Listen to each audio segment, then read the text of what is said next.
7.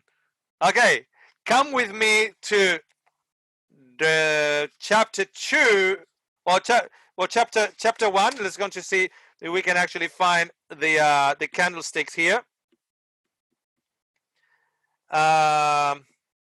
We should actually find the Verse candlesticks.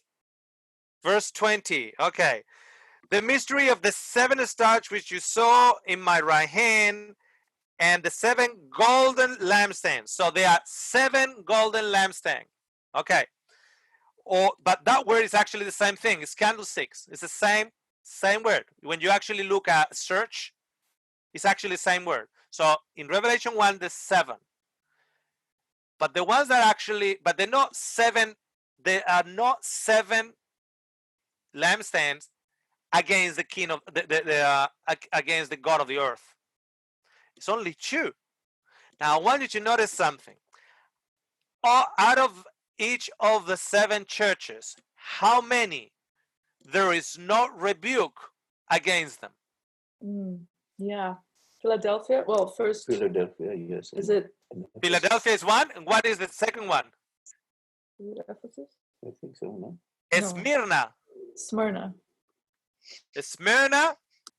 There's no rebuke against Smyrna. Smyrna doesn't need to do anything except keep on doing what you're doing. Philadelphia doesn't need to do anything except keep on doing what you're doing. You're doing great. You are on course. Just keep on doing. Every other, to one it says you need to go back to your first love. Into the other, you need to leave Jezebel behind. To the other, you compromise. Into the other, you are dead church. But to Smyrna, he said, just keep on going with what you're doing. To Philadelphia, how many of the 7 lampstands or candlesticks, how many of the 7 lampstands are the ones that are true witnesses? 2. But the experience is also different. I want you to notice Smyrna. Let's go for Smyrna, which is verse 8 of chapter 2. And you tell me what is the rhetoric in Smyrna. What is an underlying rhetoric on Smyrna? So this is the first candlestick. And the angel of the church in Smyrna, to the angel of the church in Smyrna, write. These things says the first and the last, who is dead and came to life. I know your works, tribulation and poverty, but you are rich. And I know the blasphemy of those who say that they are Jews and are not, but are a synagogue of Satan. Do not fear. Hold on a second. They are not. The synagogue of Satan is not part of Smyrna. Smyrna is a pure church. Doesn't have the synagogue of Satan. So the synagogue of Satan is outside of Smyrna. Okay, I want you to notice, because you got the 2 witnesses, and outside of the 2 witnesses, there are those that are worshiping the God of the earth, which is the synagogue of Satan. Now, notice, do not fear any of those things which you are about to suffer. Indeed, the devil is about to throw some to you into prison, that you might be tested, and that you will have tribulation 10 days. Be faithful unto death, and I will give you the crown of life. And he who has an ear, let him hear what the Spirit says to the churches. He who overcomes shall not be hurt by the second death. Question: what do you think is a rhetoric in when the message to Laodicea, in the encouragement and so on? But what is behind that? What's going to happen to Laodicea? Sorry, You mean to Smyrna. Smyrna. Beg your pardon. To Smyrna. What is going to happen to Smyrna? A martyrdom. Is going to be a murdered and martyrdom church. Smyrna, in the witnessing, many of Smyrna are going to die.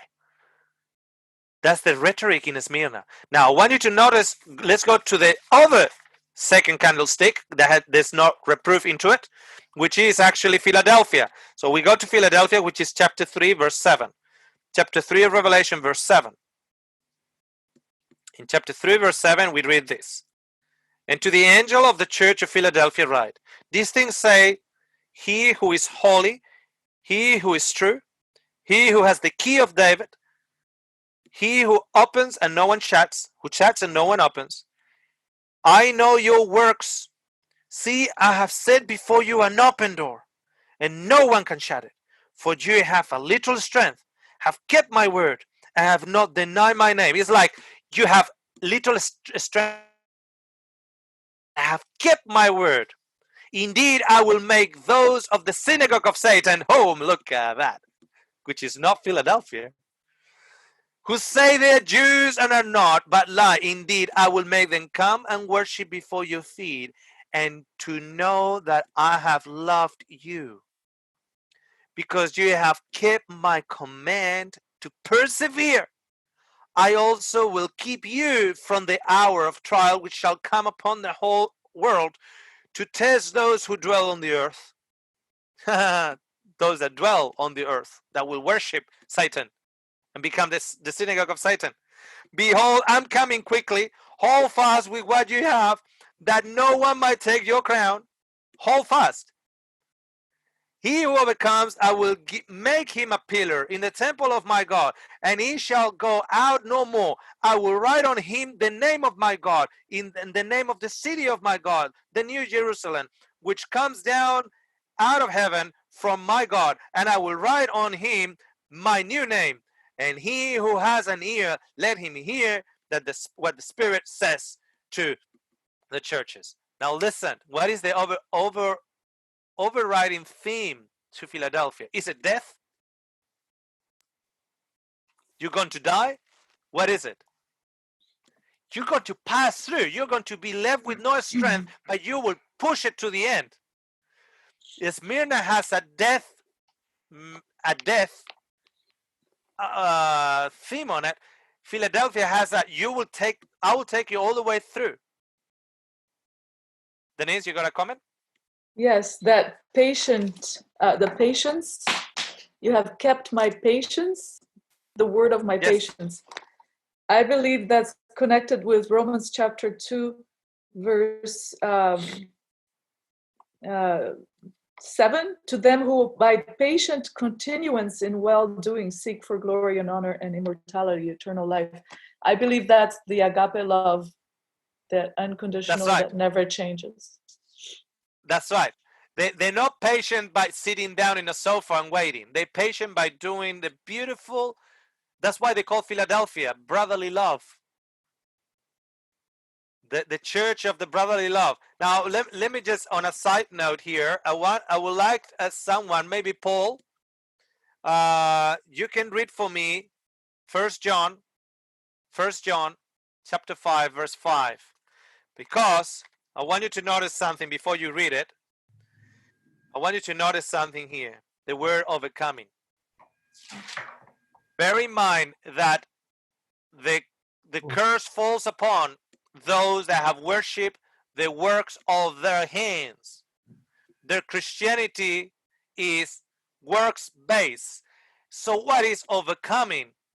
According to the scriptures, what is overcoming? First John chapter 5, verse 5. Can you read it for us, Paul? Yep.